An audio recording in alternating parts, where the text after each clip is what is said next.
Ladies and gentlemen, Sharon.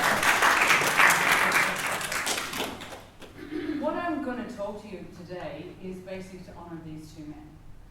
Because 6 years ago, I walked into one of these, and my life has never been the same again. And it's to tell you a little bit about how tapping has helped me find me again. Because when I was a little girl, my best friend was a little girl called Sharon, and she married a couple of times, and now she's called Sharon Mullen. But I lost her in my late teens, and I didn't know how to get that back. I didn't know how to get that other voice in me that talked to me. Because when I was a little kid, I had two things. I was being abused and neglected in equal measure by my parents. But I had a sense of who I was. I was able to say, you're right. Oh, this is freaking better than much all right. And a very, very young person, I could check in with my body and know how I was. And I also knew to my bone marrow that what my parents were doing to me was point blank wrong. The joys of having a very abusive childhood, as far as I'm concerned, is that wasn't okay. You're hitting a small child for absolutely no reason. I knew that wasn't okay. What I knew also was that Excuse me, can we all tap, please, while we're listening to this? What I knew was that I didn't know how to be, okay, because I wasn't reflected. And I went, as I said a couple of times before, to see Dr. Bessel van der Kolk, and he said, what isn't good enough for the mother isn't good enough for the self. So while I couldn't share anything with my mother, I wasn't developing a sense of self because she just wanted, in my view, for me to go away. Anyway, long story short, I make great decisions, I make bad decisions, I react to life, I wander through. 6 years ago, I came into one of these. And I've travelled 10 hours from northern New South Wales down to Sydney, and I've paid money that I didn't know I had. So when Steve says, have I got any volunteers? Second, sure, my hand up went, I'm going to make the money forth here, I'm going to get better. But the funny thing was, I didn't know how unwell I was. Several workshops later, I must have taken out a second mortgage because I found so much money to come to all these workshops. I'm sitting very casually with David, and he says, you know, Sharon, when we met you, everything was wrong. And he meant it in the loveliest sense, but it was to tell me you're not there anymore. But I didn't know that, so I've come into one of these workshops, and as I say, Steve says, come up and volunteer. So I sit there facing him, and I'm oblivious to how unhappy I am, because I've got no contact with this whatsoever anymore. I've been diagnosed with chronic fatigue after having glandular fever when my 4-year-old was born, or she was 2 then, she's 8 now, so 6 years ago. You know, my marriage was a disaster, it was abusive. I lived somewhere I had no friends. We lived on a property that was 880 acres, so there was literally nobody else but me and my 2 kids and this man that shouted at me all day. So everything was wrong. But, you know, it's a way to cope, which is understandable, I just shut off contact with this. And it was screaming at me through sending me to sleep some days and all sorts, but I was ignoring it. So I sit here across from Shotgun Charlie with the But initially, I'm sitting there and he's going, so tell me, so I'm, you know, oh, well, things aren't great at home, and la la, you know, trying to make it into a cupcake.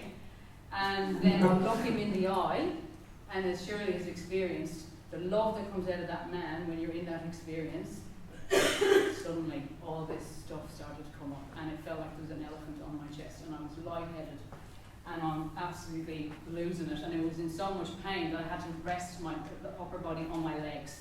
And I'm in session, and I'm crying, and I'm turning into a snot bubble, and as he said, he doesn't do snot. So I didn't get tapped, because he's gone, ew, ew. And so I went from feeling absolutely loved to wanting, in all honesty, wanting to fucking kill him, right? Instantly angry. So, but everything I knew, I was feeling again. I was feeling. Okay, so what I got out of that session was back to those 2 things I knew when I was a 5-year-old. That this was going to tell me what was going on, and connection with this again, even though it got worse because it was overloaded with stimulation now that I've been ignoring it. And I knew the way my husband was treating me was wrong. Didn't change anything, but what did I have? I had tapping to go home with. I had tapping to go home with, so I drove the 10 hours, even though it had been said, maybe don't tap when you're driving. But I was so anxious, I thought for me to get relaxed enough to crash is not going to happen. So I'm okay to keep tapping for those 10 hours. So I go home and I add the tapping just to everything. And every now and again, then I'd work on a particular memory. But it was that while I was in conversation with my husband, I was behind my back tapping. And I have to say at the time what I was doing wrong, so to speak, is I wanted the feeling to go away. I didn't know how to stay with it. It was just so much feeling. And when my children were, you know, I was overtired or whatever, I just added the tapping. And noticed little things like I could bring stuff back to the shops that I'd never been able to do before. I could ring the ATO, I could ring my accountant, I could function, I could do my housework.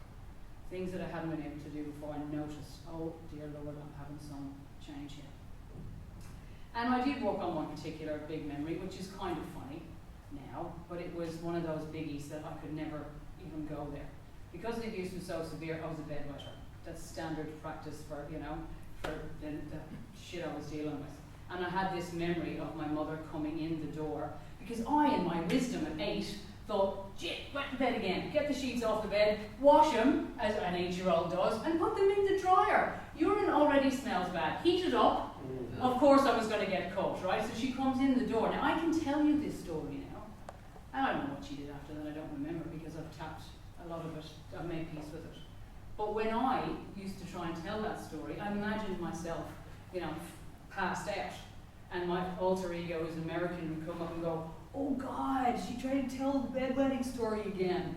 Never works out well. How you doing? Maybe I'll just mop you up, okay? You know?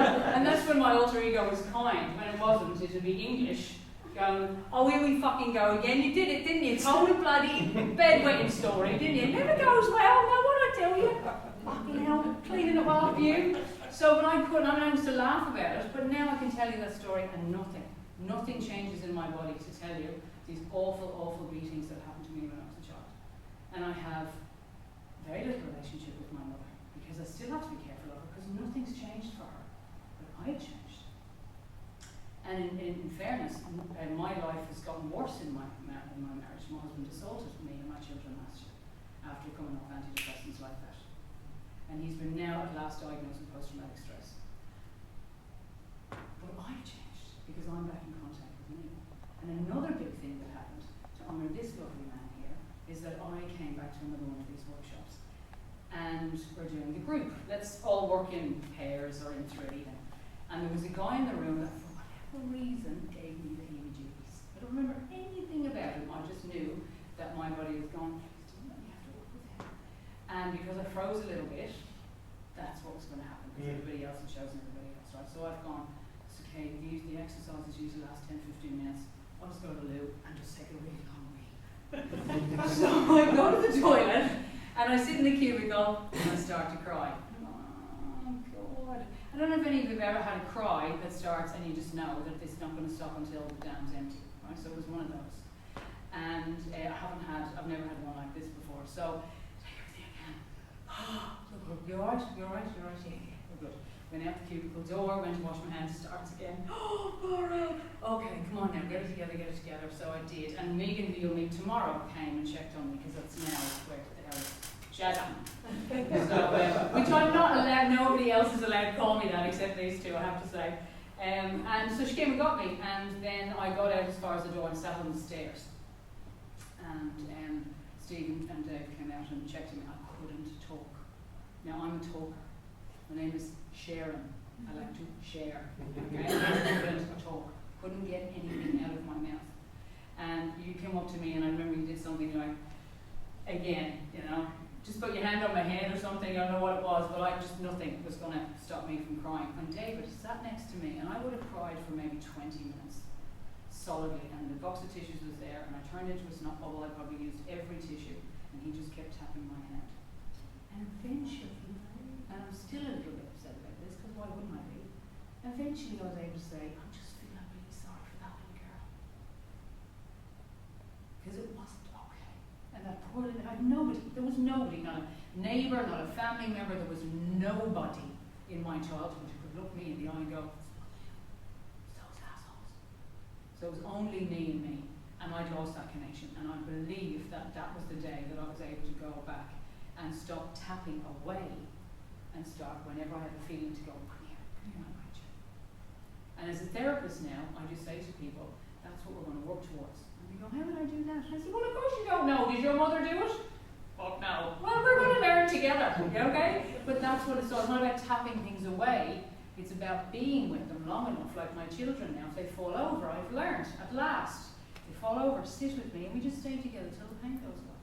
Their feelings are hurt, we just stay together till the pain goes away. And so now, I'm sitting over there going, you're right, Jez, you only have no you, he's looking at you, you're going to be able to talk, will you be right? Yeah, she and me, we're grand, we'll be together. I've got that connection with myself to go, right, so your feet are starting to dissociate. I can feel the tingling, that's not great. Okay, yes, I have a pain in my chest. It's all right because I'm here for you. Okay, I'm not on my own anymore. You know, the loneliness of most of my life, 35 years in fairness. The first 5 I don't remember. As soon as my disabled sister was born, the abuse started. And then, you know, as I say, I went on to marry a man with post-traumatic stress, and I call myself a stress and trauma therapist. Doesn't look good on the resume. But what I have got to now, and I've tried everything else, and if it wasn't for David, I wouldn't be able to cope with the situation I'm in. It was horrendous last year to deal with the fact that my 2 children now were terrified of their own father, not really sure how they felt about me, you know, and they were each other's ally in the whole thing. They were each other's safe person, and they were 7 and 9. You know, so you can imagine some days I wanted to kill my husband, and other days I didn't want to kill myself, but I just felt so ashamed that it had gotten this bad. And yet, you know, I knew to my bone marrow it was not getting better any earlier. But what I do have is I now have compassion for this man that I never had before. That all we have in our relationship is that we've made a deal to either talk or text or some form of communication, to kind words to each other every day. That's all we have. That's our relationship now. The threads between us are so weak, they'll snap so easily. But that's what I decided. Not very long ago, I said, now just once a day, you say something nice to me, and I'll say something nice to you. I have no attachment to what's going to happen to that. I don't know what he's capable of. He's a very damaged man. And I'm still quite hurting at the fact that I'm 46 in May, and I've still not lived under a roof with a man who's treated me well. And I'd like that to change. But I have me. I have me now, and I know that I wouldn't have gotten back to this without tapping into that. Because you know what tapping has above anything else. I use oils, I use TRE, I use my humour, or whatever, I use me. But there's my fingers. And jokingly, I said to the lads when I first discovered them through the training of EFT, was I've now found the second greatest use for these fingers. But they're there all the time to add to that moment, other than the first use, because they're busy. And so, you know, that you just there, going, I'm here for you. I'm here for you. I'm here for you. I'm going to stay with you until it's not okay. So, I would love to know that any of you would listen to my story, as I have listened to so many stories in this workshop and gone, if they can do it, I can do it. Thank you for listening to me. You validated me. I was heard. And I'll finish by telling you these lovely, lovely words by the Buddhist monk, Thich Nhat Hanh, who has, at almost 90, had a massive brain hemorrhage. But because he's known as the best breather in the world, he has now gone home back to his village, massive damage in his brain. And he's had to learn to swallow again and all those kind of things, because he just knows how to stay with it. He just knows how to be mindful, he knows how to be present. Now, and the words are, may all of you learn to look at yourselves with the eyes of understanding.